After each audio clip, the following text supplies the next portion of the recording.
Anxiety can limit how we engage with society, how we speak to others, how we function, and it's a surge of discomfort. And usually, sometimes, it can manifest physically. So here are 3 tips on how to counter, work through, and become accustomed to your anxiety.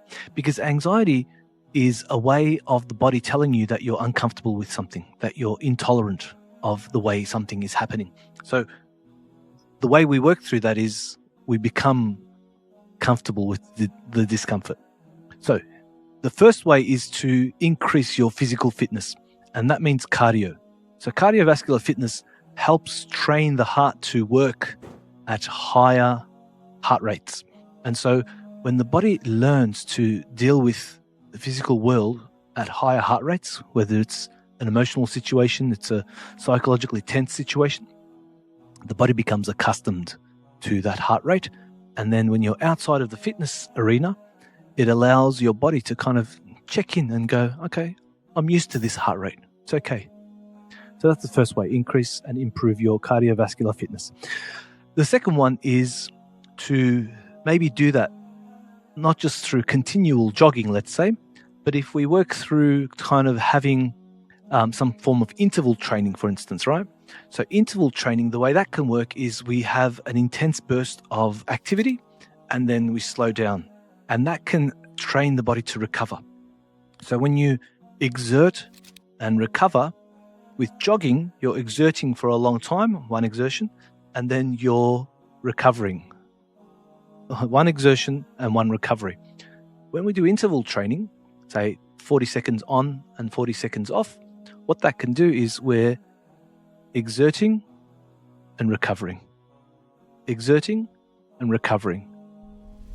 And over time, through repetition, what that can do in each workout, even if it's a 5-minute workout and you do that 5 times, you're getting 5 exertions and 5 recoveries. So you're training the body to raise its heart rate and then bring it down.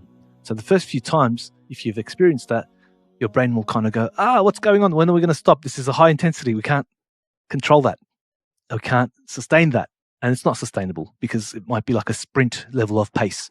And so when we recover from that over time, eventually the body gets used to that. The third way is a little bit more advanced, and that can be a kind of a thermogenic effect of training.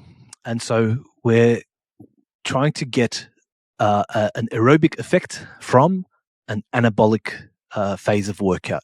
And what that means, I know it might sound a bit technical, and I'm happy to be corrected on some of these, but basically we're working out up high, we're doing muscular training up high, but we're doing lower weights and higher reps.